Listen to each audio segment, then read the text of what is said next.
Are you ready for the next guest? Amazing guest on this podcast because I am, and you should be too. So, on today's episode, I have Alie Parker, who is a healer, a quantum life coach, a sexual energy coach, an event facilitator, a mother, a daughter, a sister, and a friend. So, I'm excited to share her knowledge and wisdom with y'all. And she also is one of the four hosts of the retreat I just went on, and she was amazing. And she also attended the same life coaching academy as me, quantum coaching academy. So it is cool to connect with her, even though she was at a different cohort. So, anyways, excited to dive in. We're going to talk a lot about relationships and pleasure and the internal work, but definitely heavy on relationships for this episode. So, listen in. Hello, Allie. Hi, Alex. Long time no see after the retreat that we just went on. Yeah. And I'm sure I included this in the intro, but I just want to say again that Allie was one of the four leaders of a retreat that I just recently went on. And we were supposed to have this podcast episode before, but now we had it after. And I'm so glad that we had it after. So now that we have a relationship and rapport and so Allie's all about relationships and pleasure, and that's why I wanted her on this in the first place before you even actually truly met each other. So I'm excited to add that depth to this conversation. So thank you for coming on to the podcast. Thank you for having me. Yay. Okay, so I just want to dive in. I want to skip the small talk and just dive in. So, Allie, I know that you mentioned that you've gone through two divorces and you've now got to a point that you're with someone who you're really happy with. And I know this is a big question, but I'm curious what that journey looked like for you. Yeah, I mean, how much time do we have? That's a loaded question, Alex. Um, Yeah. I mean, I feel like humans, especially females, are constantly changing. And I've heard that, on a cellular level, we change every 7 years. So the things we liked 7 years ago are completely different than what we like today. What we're attracted to then is not necessarily what we're attracted to today. And so, especially, for those of us who are just really on like a rapid growth path, Mm. that might be even less time than 7 years. And so I feel like I've evolved constantly. I've evolved drastically. And so, yeah, I met my first spouse when I was 16. So we were just babies. We got married at 18, had our first baby at 19. He was military. So honestly, like the military life was great for me because, it was like a honeymoon every time he came home. And he would be gone for like 6 to 8 months at a time. And I loved the moving. We got to live in Southern California at Camp Pendleton. And then we got to live Marine Corps Base Hawaii. So I got to live in Hawaii for 3.5 years. And I loved the island life. But yeah, it's just the person that, the people that we ended up becoming by the time I was 24 and he was 27, we're just not the same people we were when we were 16 and 19. And so I just knew that I wanted something different. I had really enjoyed being a stay-at-home mom for a lot of that time. I mean, I still ran like a daycare and had like side jobs, but no real career. I was lucky enough to like just get to run down the beach with my jogging stroller and my babies, and I loved it. But at the same time, I knew that I wasn't really going to reach my full potential in that relationship. So he was not intentionally, of course, but in his own way, kind of holding me back from certain things. And I knew that I needed to dive into my own career and grow on my own. And so I did that. And in not too much time, I met, I called him my best friend for a while, just like the first person that I started dating. After that split, I moved back to California, met the second spouse. We ended up getting married a few years later. And honestly, I mean, I knew it at the time how toxic it was. And also, I'm one that can handle anything. I can thrive in whatever environment I'm in. Like that was just kind of my belief. And I loved kind of seeing the growth that we could have because we butted heads so much. So I feel like, relationships are mirrors. And even though I didn't have like the vocabulary for that back then, I knew that like he was forcing me to work on things that I wouldn't work on without him and vice versa. So we definitely like that relationship was definitely a mirror, like that relationship definitely like brought up issues and just different things that like would have never come up for me to even like know were things that I should work on. But yeah, that relationship was extremely toxic and I stayed in it for almost a decade. We were married for 4 years. And honestly, like I've never seen divorce as a failure. I'm probably one of few people to think that. And so like even now when people are like, "Oh, you're going through a divorce. I'm so sorry." My reaction's like, "Why? Like why would you be sorry?" Like I'm happier than I've ever been. I don't think that divorce has to be something that's sad. I don't think that it's a failure. It's literally a contract that's ending. Like, like we served our time, like we had this experience and now we're going to have another experience. And so, yeah, like I don't see either as a failure. I see both of them as just like things that have really like I've been a serial monogamous, I guess. So yeah, I mean, I've seen like both of these as overall good experiences because they've both caused me to grow a lot. Yeah. And I love that you see them as these growing opportunities. And it sounds like, especially with that second one, even though you didn't know what like that the term of other people being our mirrors was, you still knew that there were ways that you were growing that, like you said, if you weren't with him, then you might not have actually taken action on those things, which is really interesting because I feel like I can relate, like looking back, I never thought about it that way, but that's really a really interesting point. And I'm so curious since you said this to me on the retreat and you said it again now, Uh-huh. but the changing every 7 years. So when I hear that, like that scares me. Why? That scares me because I'm just like, well, I don't want to. The thing is, I love the change. I love the transformation. I'm someone who transforms like super fast. And just the thought of that sometimes there's potential for a relationship to change because of that huge change every 7 years.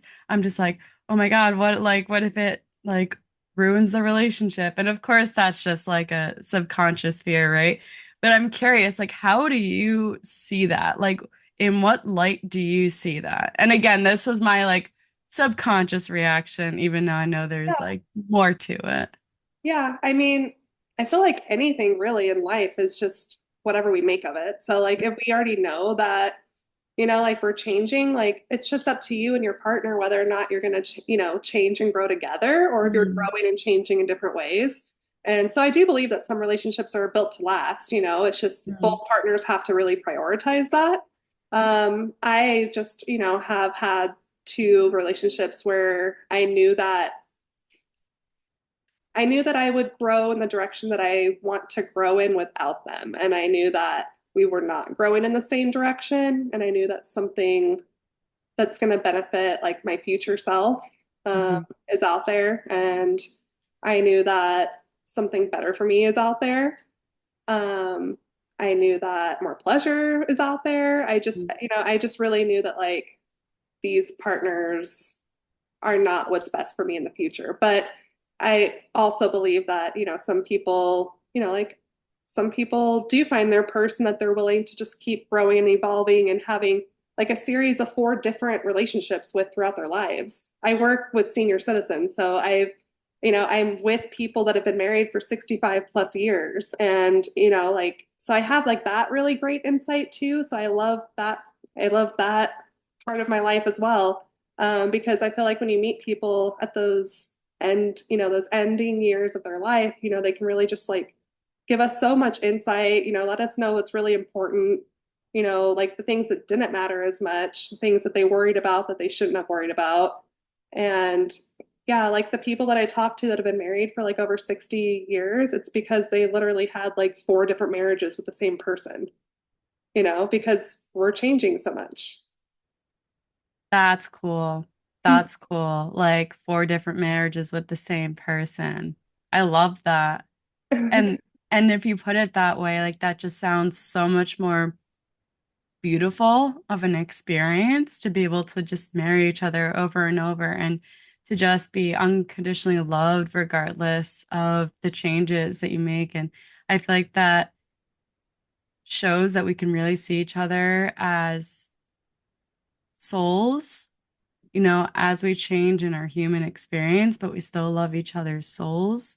Yeah. Like that's just the way I'm seeing it in this moment. And so I think I said this, but like I worked with older adults as well. And it was really endearing to see these people like last throughout their lives and staying together. And just like, when you're younger, you're always curious, like, wow, like how do you make it work for like that long? And like so, especially when you start to do the work and you realize how much you change from doing the work. It's just like you just acknowledge how much you can change throughout life going through different situations. And yeah, that's going to stick with me. I love the concept that you can get married over and over. Like, I'm going to have a different wedding every time, every Do it. 7 years. Do it. Like, yeah, bigger and better every time. Why not? Like you've Yeah, invested yeah, at that point.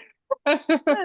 Just celebrate. But no, I love that. And I also believe Um, that, we'll meet people and it'll be obvious that, our souls have been in love in previous lifetimes. Like mhm. I've met people before and I'm like, this is definitely not the first time we've met.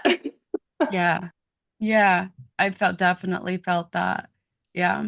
I would say like I feel that with my current partner, but like, do I want to go on this tangent? Do I want to go on this tangent?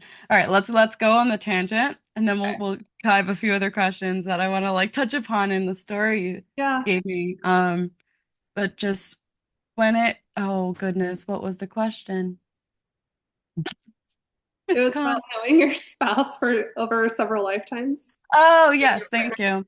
Like if you just out of curiosity, so like if you feel that you knew this, like you were married or in a relationship with this person in another lifetime, do you think that you are more like most likely going to get together in your current lifetime, or do you think you can meet someone who you were together with in a past timeline, but like it's not meant for this timeline? I think either or could be true. I Yeah. think sometimes and I also think that we can have really great loves that are not meant to be forever. Like people are here for a season, they're here to teach us a lesson, they're here for whatever.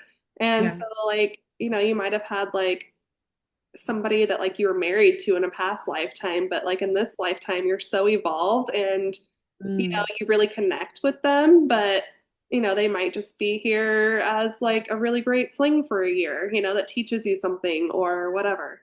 I don't yeah. think it necessarily has to be like the exact same as last time. Hmm. But then I also believe that some people do experience that where they have like their person like in every lifetime. Who knows? That's interesting because it kind of what the first part you said about it kind of just brings back, even though it's not every 7 years, the different lifetimes, like that would be kind of sad. But like Yeah. if, just like going into the different lifetimes, like you're saying, we're not just evolving in our own lifetime, but we're evolving over several lifetimes. So like what you just said makes so much sense of like we might out evolve the other person Yeah. even though like we were together. That's cool. I love that. I'm glad I went on the tangent. I just wanted to know. Yeah. So I'm curious I'm really big into intuition, right?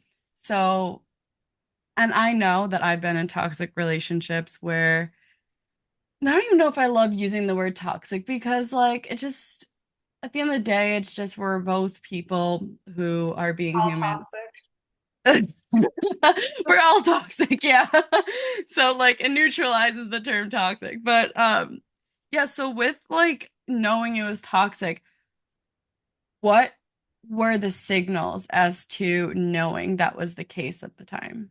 my body. Like, and I definitely Mm. ignored it for years, but like whenever I would like come into the neighborhood, or even like before I would enter the neighborhood, like I could see like our driveway from like the main street that we would drive down. And if his truck was in the driveway, like I could feel it in my stomach, I could feel it in my shoulders, I could feel it in my neck. Like I had like neck and back pain every day. And it wasn't until like I ended that relationship, all of a sudden I had no pain. And I'm just like, okay, so it was just like a symptom of the relationship. And I didn't know that. Um, I mean, other things that like, I mean, I would think about from like, I would say year 3, and we were together for almost a decade, but like from year 3 on, like in my head, I was like picturing like a teeter-totter.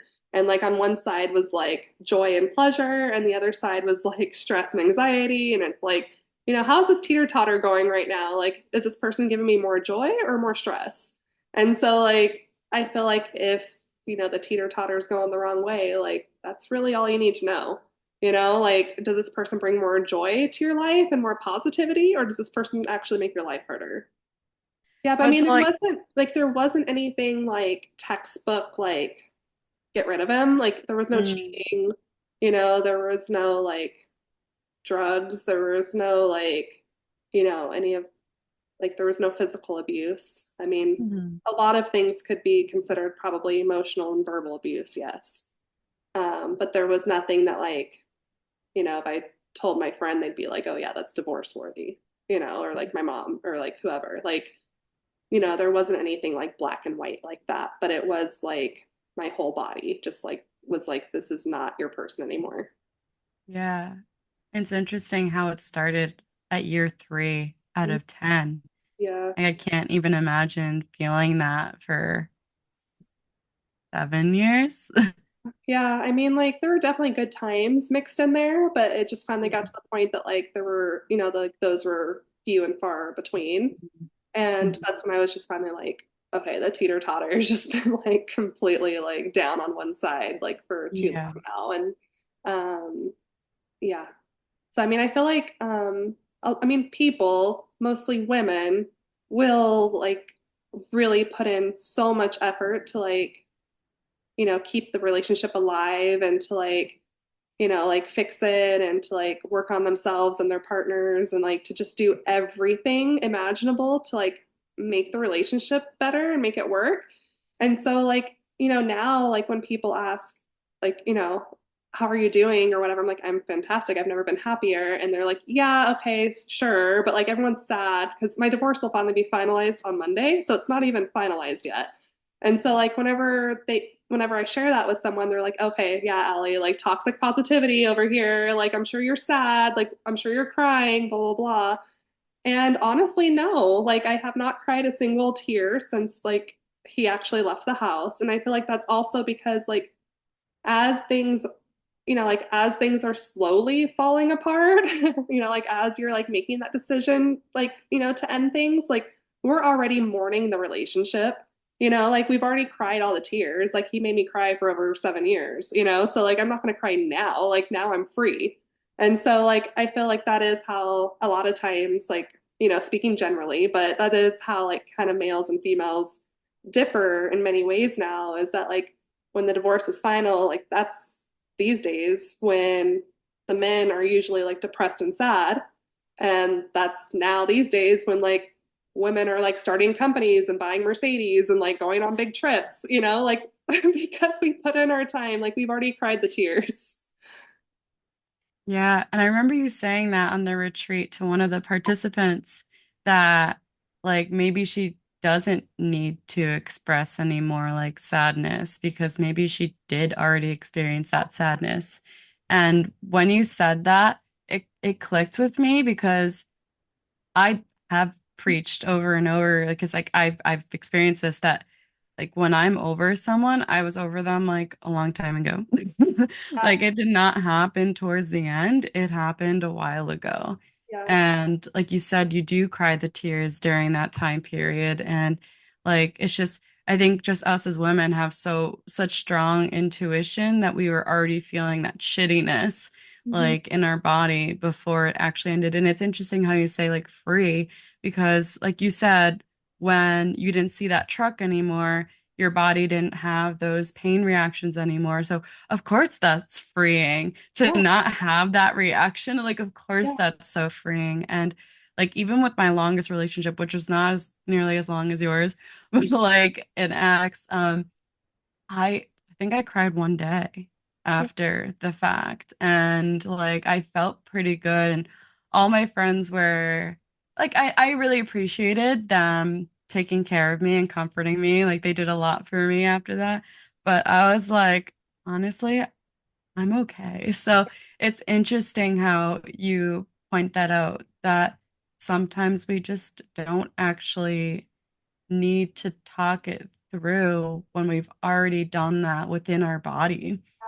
And I And think the reason I brought it up at the retreat, because coaches, we do want people to feel the feelings and get it all out and mm, blah blah blah. And at the same time, I do feel like what we put attention on grows.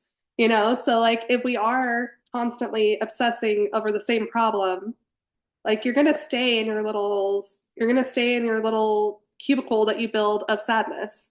Like if you already like feel free and like you can go through your daily life and like you're not even thinking like now when I look at him, like I'm like, how was I ever attracted to him? Like he doesn't even look the same to me. Like I feel like I am a completely different person just in the last few months. I don't even recognize, like, I'm fine. And so, like, I feel like, if I were to have a coach tell me, like, feel your feelings, cry, get out the anger, blah, blah, blah, like, that would just, like, almost like send me back, like, 5 years.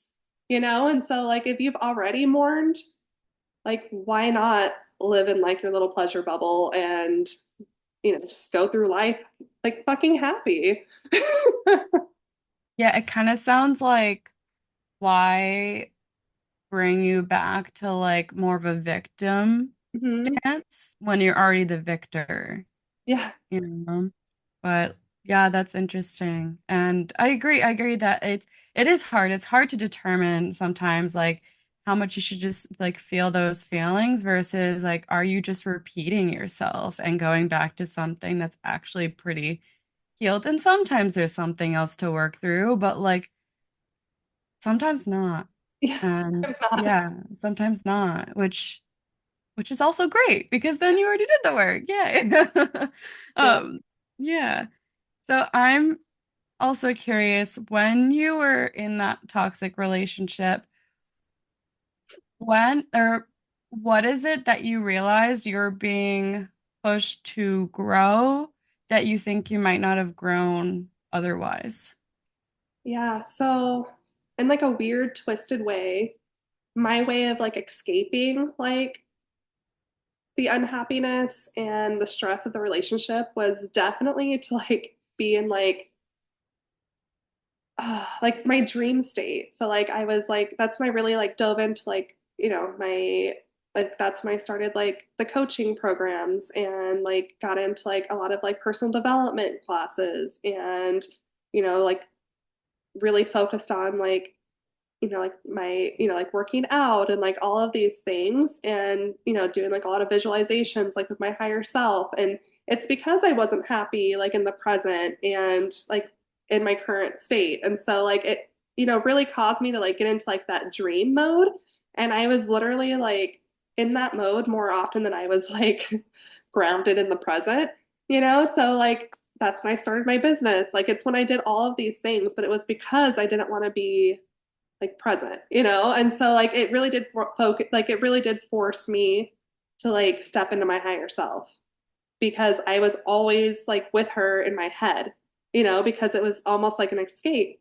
And so like as soon as the relationship was over, like I literally just felt like such an invitation to just like physically step into her.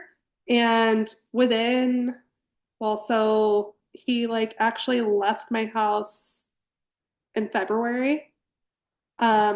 I had started like really like mentally like feeling like he was gone about the retreat last year. And the retreat last year, like I released anything holding me back from my higher self, like I released all of that shit. And I mean, like even like Christmas after, like he didn't join me and my kids for Christmas at the cabin I rented. So like it was already over then. Um, but yeah, between October, like the retreat and today, Like, I mean, I've lost 65 pounds. I've moved into like my dream apartment. I've gotten a new car. I've gotten a new sexy man. Like, seriously, like every single piece of my life has like shifted into this like higher self that I was envisioning and dreaming of then as a form of escapism. That's really cool. It's like you were charging up Yeah. and like empowering yourself Yeah. in order to like deal with the situation because you needed to feel that empowerment and he was not giving it to you. And you knew that you had it in you, that like your life would be better with it. And it's interesting how you say like dream state, like you're just like brainstorming and like working on the embodiment, but once you're able to just let go of what was no longer serving you, then you're able to just step into that. And yeah, so it's interesting how I feel like a lot of women, when they're not happy in their relationships, they tend to try to go feel empowered in a different way. Mhm. And I think that can, I know for me, that's made me like make it easier to stay in the relationship because I'm just like, oh, I'm feeling empowered to some extent. Anyways, like it's fine. And, I'm not feeling fully shitty because I'm working on myself. But at this, like I did a lot of growth in my last relationship, which I think is what led to the manifestation of my current relationship. When I actually was able to let go and say like I was done with that bullshit, then he came along. And I'm just Yeah. like, oh, wow. Okay, that's Yeah. cool. Yeah. Yeah, so I'm curious, start now that we're going into the current relationship, like how does that current relationship look and feel like for you? I mean, it's not serious at all. It's just fun. It's honestly exactly Mm. what I need right now. Yeah. Perfect. Like I see him a few times a week. Like we still, Mhm. of course, our own places. Um, Best sex of my life. Yeah.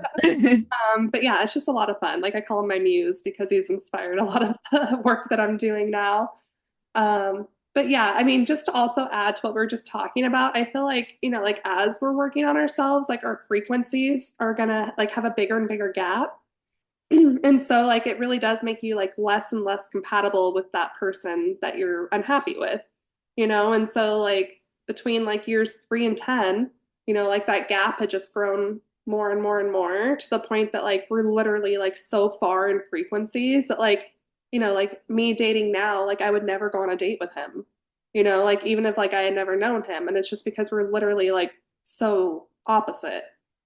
And we weren't when we met. Like when we met, we were like so much closer. But like now, like I'm attracting somebody on an entirely different frequency.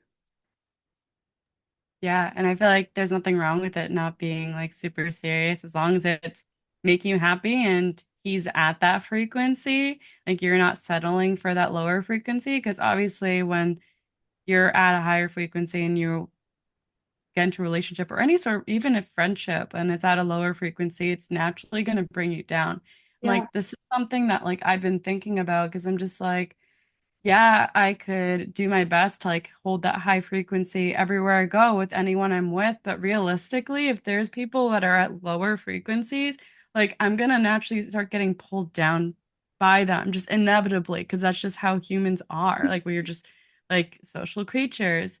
And like I said, as much as I'd like to keep that frequency up here, it's going to be affected. yeah, So yeah, and I'm curious, like did you see that frequency gap when you're in that relationship?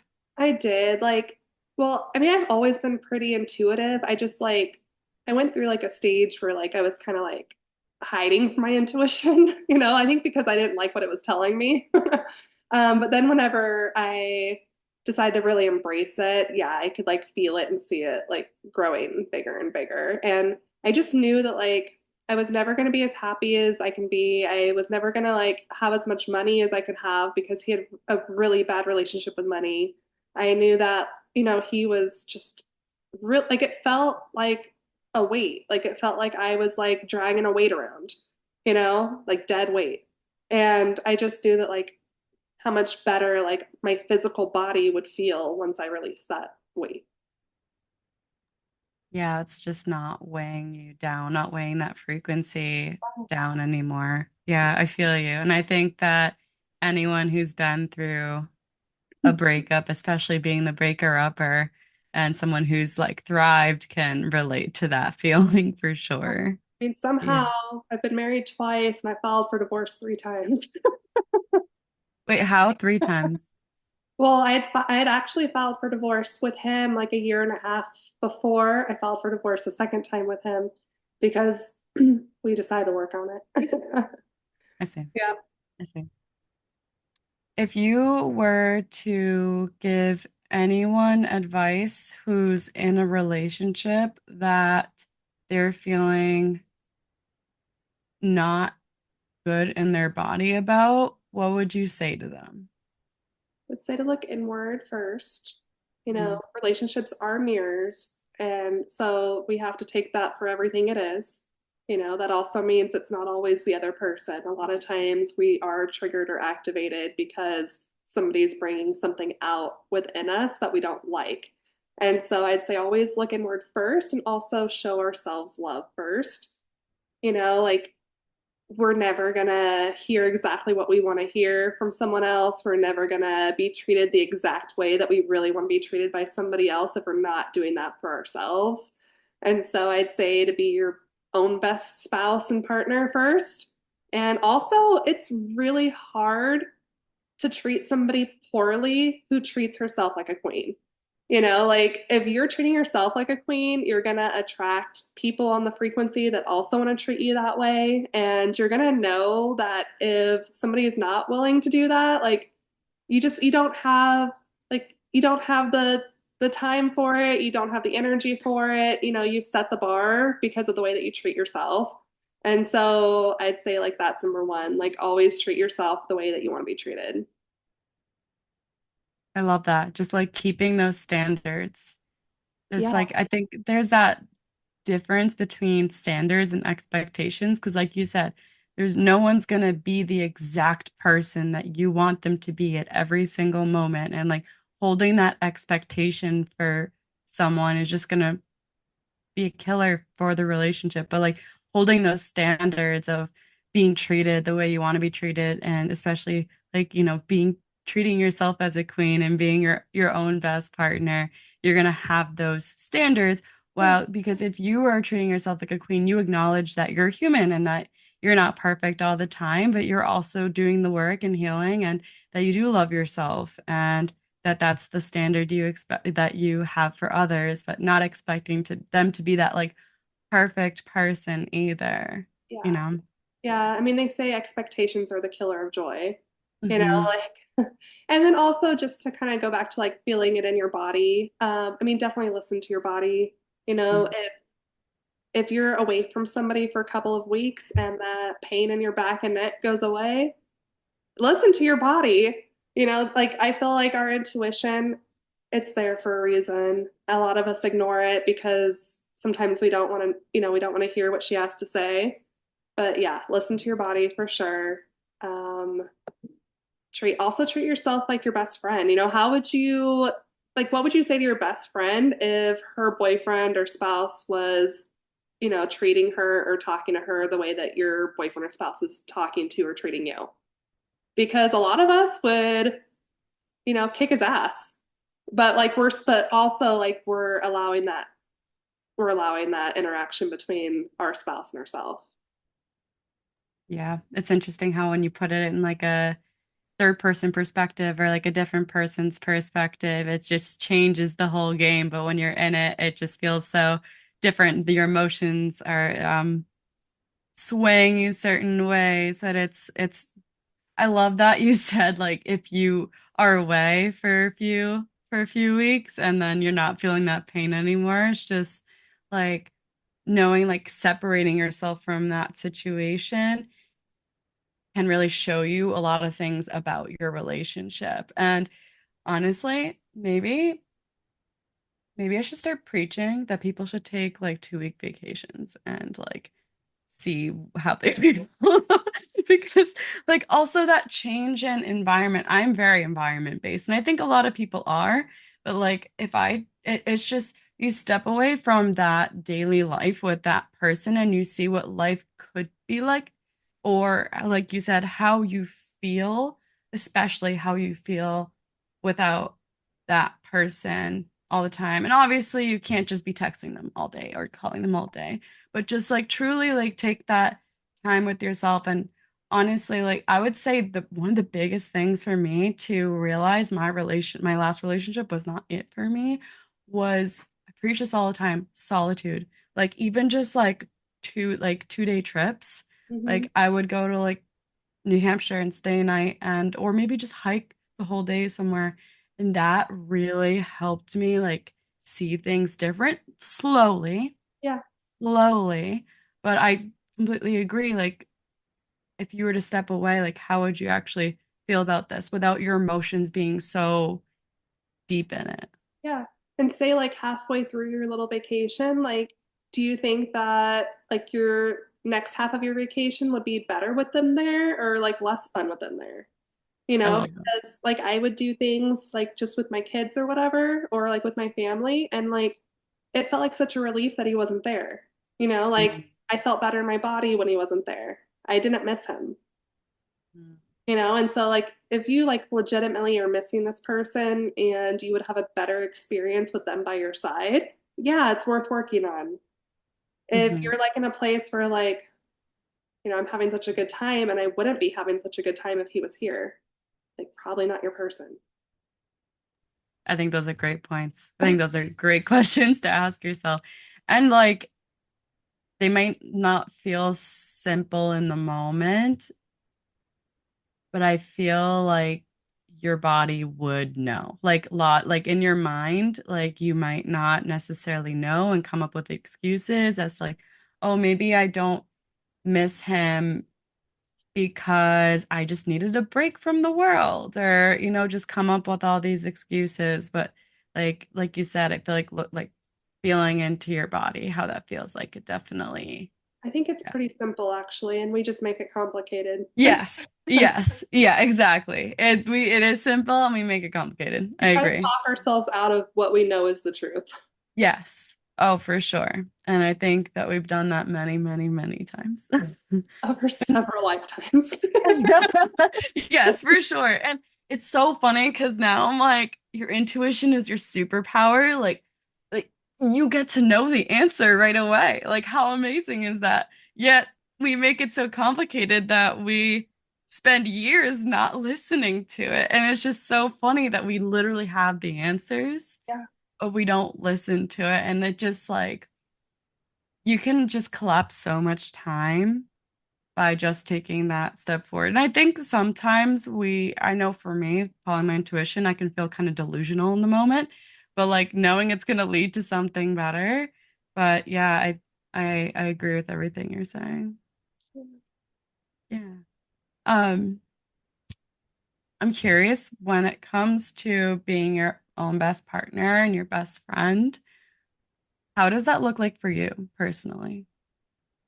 So, I mean, I treat myself to sushi or poke at least once a week because that's like my favorite thing to eat. I get myself like a $13 green juice at least once a week because even though it's overpriced, like it makes my body feel so good. Yeah. I I mean, you know, I wear things that make me feel myself, you know, like I like to like how I look when I walk past a reflection, you know, it's not, you know, it's not like for like men or for like people that I want to think that I'm attractive necessarily. It's like I want to like catch my reflection and like be like, "Oh, who's that? Oh, yeah, that's me." Like, you know, I like to do like little like mini photo shoots with myself. I love self pleasure and just like intimate massage, bubble baths. Um, I think mostly it's like a mindset of just like legitimately like accepting myself for like for everything. You know, it's like no judgment and you know, like everyone has kinks, everyone has like things that they might have felt judged for by previous partners or that they wouldn't want their family to know or whatever. And it's like just a deep like self-love, self-approval, just like non-judgmental. You know, that's what we want from our partner. We want our partner to see us deeply. And so, like, do you see yourself deeply? Like, are you accepting of every little piece of yourself? Like, do you still think that there's like good parts and bad parts? Because there's not, like you're you and there's no good or bad. Like, I mean, that's what I want in a partner. And that's the kind of partner that I am, is I accept someone for all of them. And so I think that's where it starts, is with self. You definitely treat yourself like a queen, and I love it. I love that. I love the like weekly rituals, and like that's what they are, like little rituals with yourself, like little dates with yourself. And I love that. Okay, so we're coming close to the time. So I just want to allow you to take the stage for a second to share how people can work with you, and this will be in show notes as well. Awesome. Yeah, I mean, at this time, I would say just DM me. I am very responsive on Instagram. I am currently redoing my website, so I'm not going to put that information there. So currently, I have the capacity to take one more couple. I do love working with couples. I specialize in sexual energy. I also work one-on-one with women. And so, yeah, just send me a DM. I would love to work with either one more couple or possibly one to two females, as far as like one-on-one or couples coaching with me. I do have a big project in the works with one of our original Follow Your Magic hosts. She had to take some personal time away for this past retreat, but she is such a mighty powerhouse. She is so in tune with her intuition, so powerful. She does energy readings, she does coaching, and we're also going to be working with a few other females as well as possibly a couple of gentlemen, and just really dive deep with divine feminine, divine masculine. I'll keep the details a little bit of a secret for now, but I am super excited to work with her and collaborate with other like minded individuals who are just all on the same path to raise the frequency of our planet through sexual energy. Honestly, like I love that so much. Like I know I said this on the retreat, but I like never really saw using that sexual energy as like a way to just like deepen our enjoyment, our fulfillment, manifestation. Just like I would never would have thought of that. And I love that take on it. And Yeah, um I love that you're talking about the divine feminine and masculine because honestly, I feel like that would solve a lot of our issues with, honestly, like partners. I've learned by working with couples, that come to me and they're not happy in their marriage, the chemistry's gone. They say like, they need to rebuild that after years of marriage. And every single couple who has brought that to me, that the chemistry is not there or the passion's not there, it's usually because their like ratio of masculine to feminine energy is completely out of whack. They say that like the strongest chemistry, the like most electric passion, it's because one of the partners is like 90% their feminine and the other one's like 90% their masculine. And so you have this like polar explosion. Whereas these days, a lot of females have been forced into their masculine for survival. And so a lot of people are operating like 50-50. So if you have two partners that are both 50-50 in their masculine and feminine, how can you expect like explosive chemistry? You guys are like the same energy. It's not going to be what we want it to be. And so I know I don't sound like a feminist right now, but I think like us trying to be them isn't going to work. Like we have very different superpowers. I believe that, and I feel like yes, like women should run business companies. Like women can do all the things. However, we need to do all the things in our own way.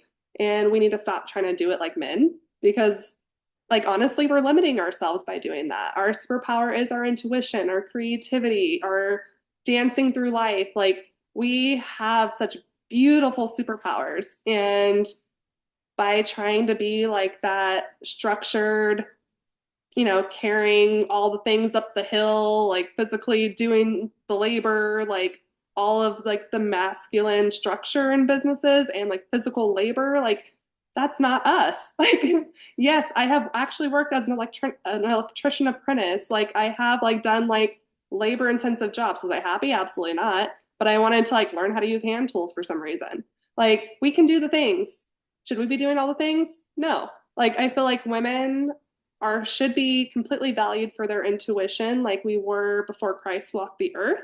And if we bring that back now and we lead with our intuition and our creativity, then we can create the most beautiful things and we can work together well. So I think that we just need to embrace our very different roles, our very different superpowers. And honestly, by doing that, like you're going to have better sex and you're going to be a lot happier.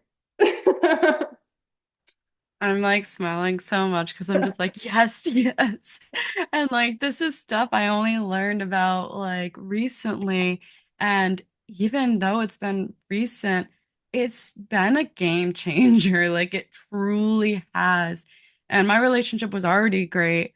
And then it became even greater, just like learning all of this and just playing on our strengths and recognizing how fucking beautiful our strengths are as women. Like how beautiful we are to the point that men admire us as like treasures. Like Yeah, we are the treasure. yeah, Like how amazing is that? Like all we have to do is be. yeah, Obviously, like you said, you can run the businesses and like you can do the things. And there's just this beautiful power of us just like radiating our feminine energy, just being as yeah. well. And that's beautiful as I well. mean, I feel like frequency speaking, like pleasure, you can't get any higher than that. Like you can't get Mm-hmm. higher than like the frequency of love and pleasure. So if Mm-hmm. you are able to stay like in your, I mean, I call it like the pleasure bubble. Like if you stay in that like at least 90% of your day, like you're gonna attract other things on that frequency. If Mm, you're too busy trying to heal all the time and staying in your tears and sadness, like you're gonna attract things on that frequency. So where do we mm. really want to be? Do we want to be attracting things like at the frequency of sadness and anger all the time? Or are we able to really like work through that, elevate, get to pleasure mode and attract what's there? Yeah.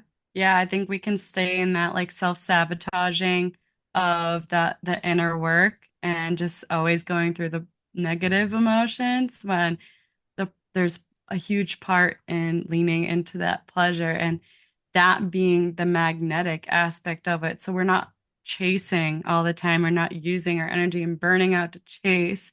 We're attracting. And the fact that we have that power and like we don't use it, it's like, damn, I can do less and have a great time and get more things that I want than me putting in more work to go and chase that thing. So I love it. I love it.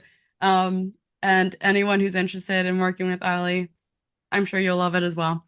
It'll Yeah, solve a lot of your problems. I promise. So, yeah. So, thank you again for being on this episode. I love it. Love relationship talk. Thank you for sharing everything about your relationships and your journey here and talking about the pleasure, even though it was like at the end that we talked about the feminine masculine, but like even in that short period of time, I just felt like that was like there's a lot of potent information there. So thank you for your story. Thank you for your knowledge, and I appreciate it. Thank you. This is fun. Yay. Don't stop listening yet because there is something I want to ask of you for you to be part of the change in this world towards a world with more love and peace and freedom, and to be a generational trauma cycle breaker. You can do that in this very moment by sharing this episode, whether you share it on your social media, whether you share it with one loved one or just one person, maybe even a coworker who is going through some relationship issues. Share it at least with one person and be part of the change. I would love for you to rate it and review it and comment. If you do that, amazing. Thank you so much. And I would rather you share this episode so it can actually make a change. And if you make that change, if you take that step forward, I encourage you to celebrate that because life is full of celebration. You deserve to be celebrated when you are part of that change. So ask yourself, are you going to be part of the change in this world towards a world with more love, freedom, and peace? That's all I got to say. Bye.